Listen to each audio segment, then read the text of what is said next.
Muskegon police say 18-year-old Taleah LOWE drowned in Lake Michigan at Pier Marquette Beach last week, but her family claims her death is suspicious.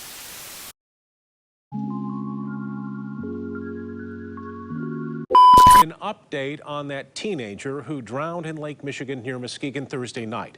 The teen identified tonight as a Grand Valley State University student. The university's president sending out a message to students saying that first-year student Taleah LOWE passed away from drowning and expressed condolences for her family. The Muskegon Department of Public Safety says the 18-year-old drowned late Thursday night at Pier Marquette Park. A friend of LOWE's has started a GoFundMe page to help her family pay for the funeral expenses. A family is still searching for answers tonight in the death of a Lakeshore woman.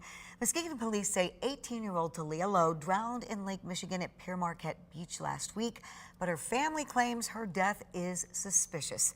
13 on your side's Carla Byron joins us now after hearing from a person close to the investigation. Carla.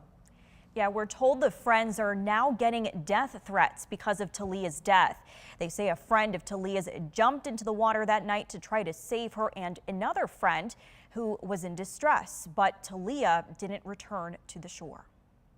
She was so silly, you know, like she had a good Taleah had 18-year-old Taleah LOWE's sister and cousin sharing fond memories of the Grand Valley State student whose life was tragically lost. Muskegon police say Taleah accidentally drowned while swimming with friends, also GVSU students, at Pier Marquette Beach. Taleah had a good heart. Taleah, she was funny, she was smart. She was never the type to have any spite towards anybody or ill will towards anybody. The initial police report states no foul play was involved, but her family thinks her death is suspicious because they say Taleah didn't know how to swim and had a disability in her arm. That's all they have to do out there is go to the beach out there. That's what they considered fun. But you would never see my sister going no deep into no water like that ever. A source tells 13 on your side one of Taleah's friends who was there that night jumped into the water after seeing her and another friend far out into the lake in distress.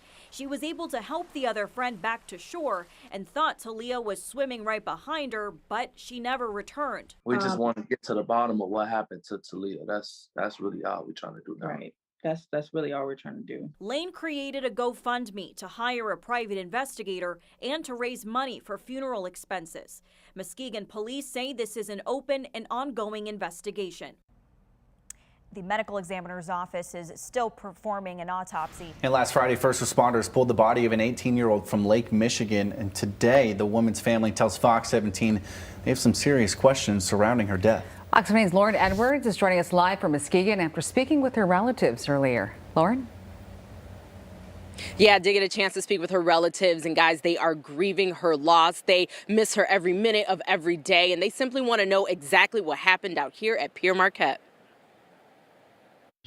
We want people to know that Taleah was a very bright, intelligent, smart, fun-loving, outgoing girl. The family of 18-year-old Taleah LOWE grieving her loss. Her body was recovered from Lake Michigan last Friday morning. We also want people to know that Taleah could not swim.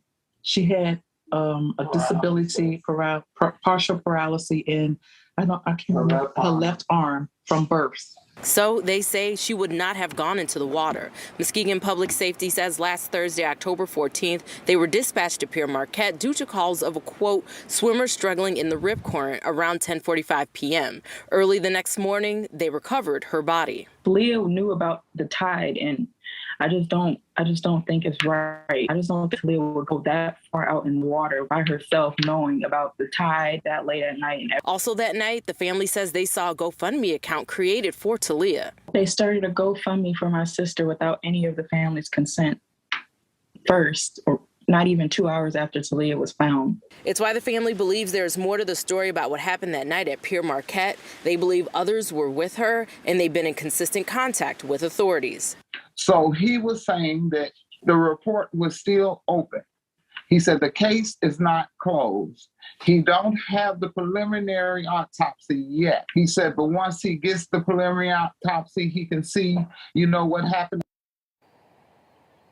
Now, Fox 17 did reach out to Muskegon officials, and they said in an email this morning, quote, "There is no information that suggests this was anything but a tragic drowning event caused by unsafe swimming conditions in Lake Michigan." We also reached out to GVSU, where she was a student at, and they shared with us this updated statement. It says in part that Grand Valley State community is mourning the loss of Taleah LOWE. While the Muskegon Police Department continues the investigation, our campus resources are being used to support those in our community who are experiencing trauma and intense grief. Student affairs staff has been meeting with students and Taleah's family and offering support. Now, the family also, they created their own GoFundMe account. They say that they're raising money to hire a private investigator and also to pay for funeral expenses. The police investigation into a South Haven woman's death continues. Muskegon police say 18-year-old Taleah LOWE drowned in Lake Michigan at Pere Marquette Beach last week, but her family claims her death is suspicious. Carla Byron is in the newsroom with the latest. Carla? At last check, Muskegon police say no foul play is suspected. However, Taleah's family members are raising money to hire a private investigator. Police say Taleah accidentally drowned while swimming with friends at the beach who are also Grand Valley State University students. Firefighters and officers were dispatched shortly before 11 p.m. on reports a swimmer was struggling in a rip current. The U.S. Coast Guard responded with a boat and a helicopter and found her body in the water several hours later. Taleah's family members say the whole story is not adding up. I just think it's foul because, one, my sister is disabled. Her arm, she has one arm that she's working with. This one, you can tell if you look at her. This arm is disabled because it sits like this. So my thing is, why would my sister get into deep water like that when it's a tide and she knows she can't swim? The family has created a GoFundMe to raise money for the private investigator as well as her funeral expenses. Now, coming up tonight at 6, we're speaking with a source who's close with one of Taleah's friends who was at the beach that night. They say the friend tried to help save Taleah.